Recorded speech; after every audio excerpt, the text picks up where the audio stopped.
Star Wars Profile about the clone commander Appo. On today's episode, we're going to be discussing another Star Wars story, but this time a distinctive focus on the life of Commander Appo, a very mysterious figure in the Star Wars universe.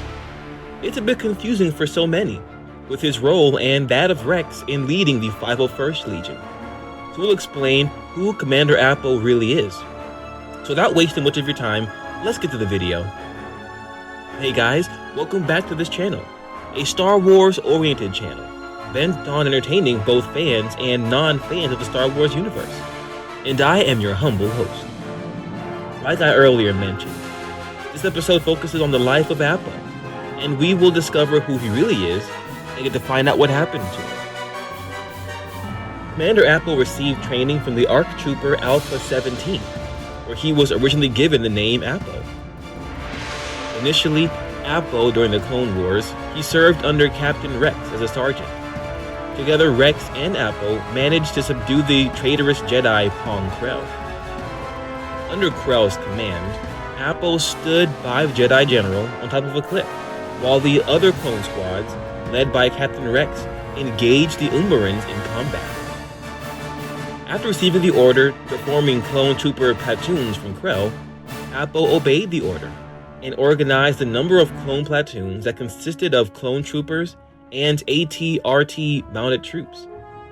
As Rex and his men took casualties while battling six-legged Umbaran heavy cannons, Appo informed Krell that his task of forming the platoons was complete. Appo also wanted to send troops to aid Rex on the battlefield, although Krell dismissed Appo by stating he would give the order to deploy the soldiers. When Rex called Krell via hologram, Appo held the transmitting device in his hand while the Beskalisk Jedi talked to the clone captain.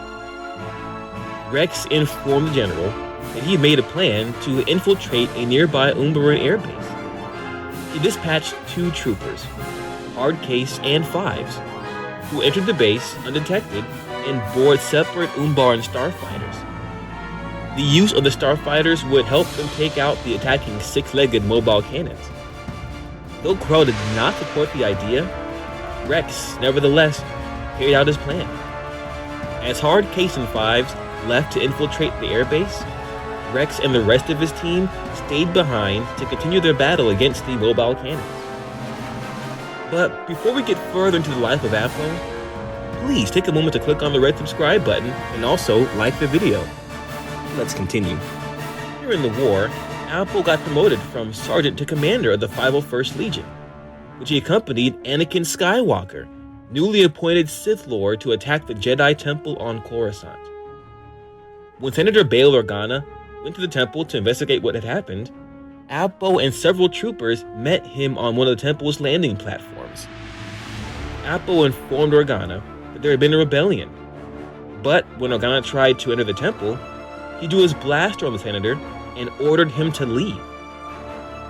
As he went to go, a Padawan, Zet Jacasa, began slashing at the troopers with his lightsaber.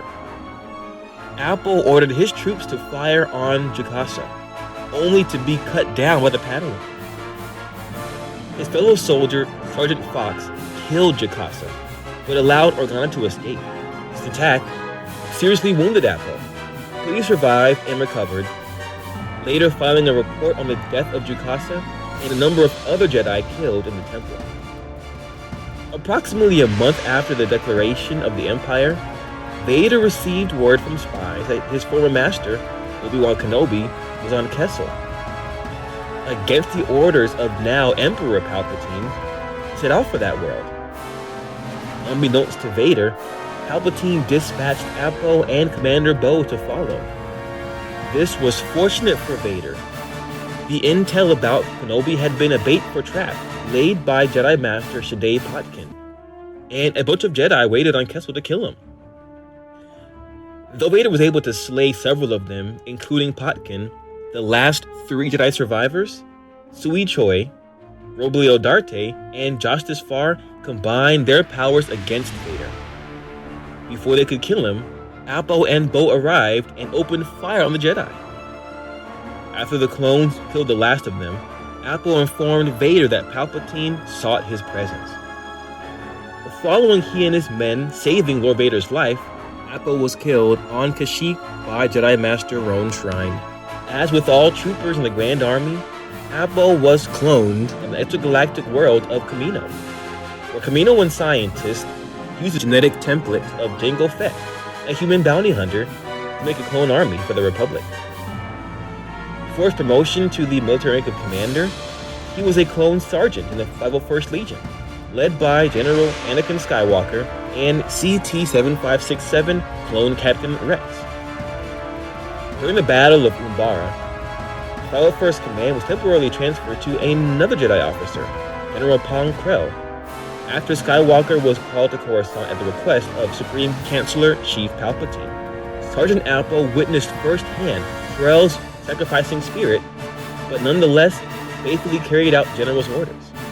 At the end of the war, Chancellor Palpatine had put Order 66 into effect, declaring that all Jedi were enemies of the Republic. As a result, Commander Appo accompanied the Sith Lord Darth Vader as the 501st Legion was in the siege of the Jedi Temple. They invaded the Jedi's Order's home on Coruscant as part of a systematic purge that occurred across the galaxy. He met Bail Organa during the attack and used a threat of force to keep him at bay. But as Bail tried to leave, Padawan Zechakasa ambushed Appo's squad, killing several of the troops and injuring the commander himself. So, what do you guys think about Appo's story? And what part of his life did you like the most? Let me know down below in the comments. Also, don't forget, click on the subscribe button and notification bell to get notified the next time we drop another Star Wars video.